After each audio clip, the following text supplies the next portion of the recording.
कविता अपने माता पिता की बहुत लाडली थी। 3 बड़े भाइयों की बहन थी। कोई भी चीज़ मांगने पर उसी वक्त सामने हाजिर हो जाती थी। पूरे घर में रौब था उसका। पूरे परिवार और नौकरों पर राजकुमारी की तरह हुक्म चलाती थी कविता। स्कूल में भी पूरा रौब था उसका। बड़े घर की लाडली जो थी वह।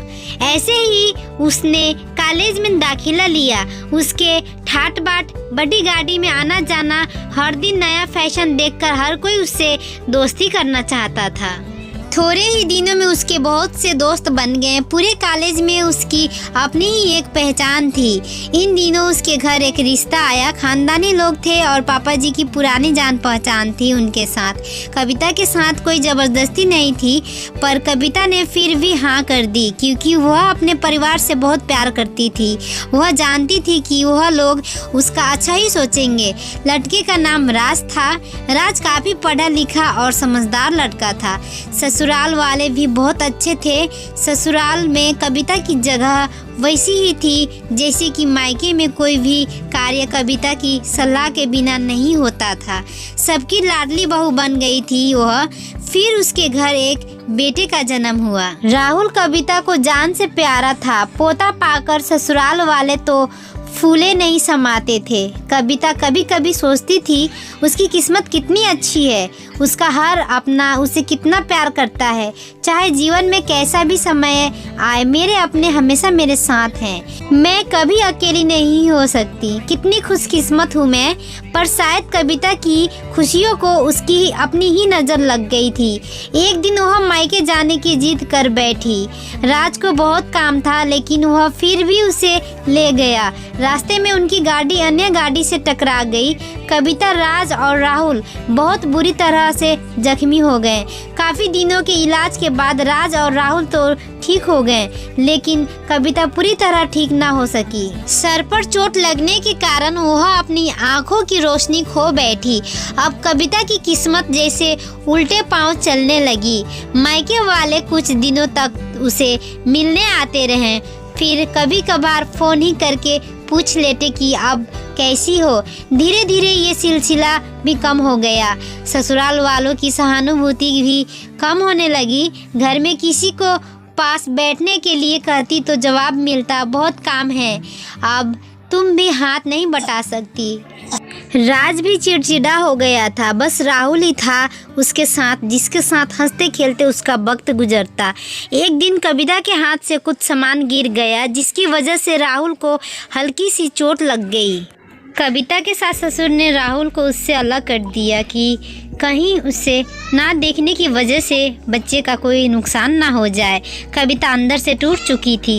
एक दिन उसने सबके सामने मायके जाने की इच्छा रखी तो राज उससे तुरंत मायके छोड़ आया, जैसे कि वह भी यही चाहता था।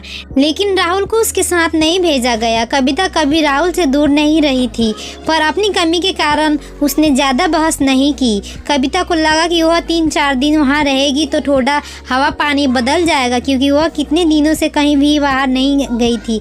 घर वाले भी इतने दिनों बाद उससे देखकर कितने खुश होंगे। कविता के घर पहुंचने पर सब लोग बहुत खुश हुए।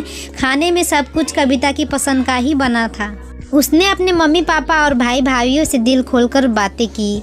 उनके छोटे छोटे बच्चे भी बुआ के साथ घुल मिल गए थे।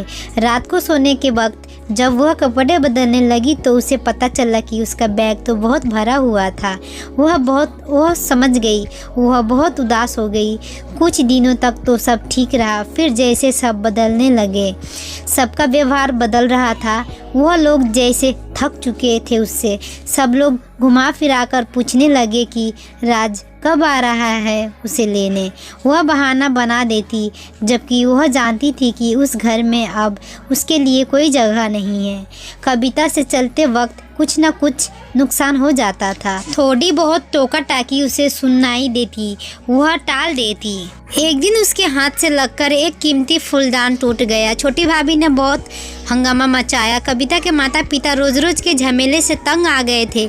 उन्होंने राज को खुद से फ़ोन कर दिया। राज कविता को अपने घर ले गया। कविता को अपने परिवार वालों से उम्मीद न थी। जिस कविता के कहे बिना घर में एक पत्ता भी नहीं हिलता था, उस घर के लिए वह अब बोझ बन चुकी थी। राज के साथ ससुराल आते वक्त वह बहुत खुशी थी क्योंकि वह अपने घर जा रही थी, अपने जिगर के टुकड़े राहुल के पास। परंतु यह खुशी भी कुछ पल की ही थी। सारा बंदोबस्त पहले से ही किया हुआ था। कविता को सीधे ऊपर वाले कमरे में पहुंचा दिया गया। राहुल से दूर रहने की सख्त चेतावनी दी गई। एक काम वाली लता को उसकी जिम्मेदारी सौंपी गई, जो उसके खाने पीने जैसी ज़रूरतों का ध्यान रखती। कविता ज़्यादातर चुप ही रहती, कभी कभी काम वाली लता से थोड़ा बतिया लेती। उसके जरिए राहुल का पता चल जाता। सबकी लाडली बेटी और बहू सबके लिए लाडली से बोझ बन चुकी थी। अब दोस्तों, इस छोटी सी कहानी से आपको क्या सीख मिली, हमें अपना राय ज़रूर बताइएगा कमेंट बॉक्स में। और चैनल पे नए हो तो प्लीज़ हमारे चैनल को सब्सक्राइब कीजिए। आपकी सब्सक्राइब से ही हमें मोटिवेट मिलेगा अगले वीडियो डालने के लिए। अच्छे रहिए, स्वस्थ रहिए।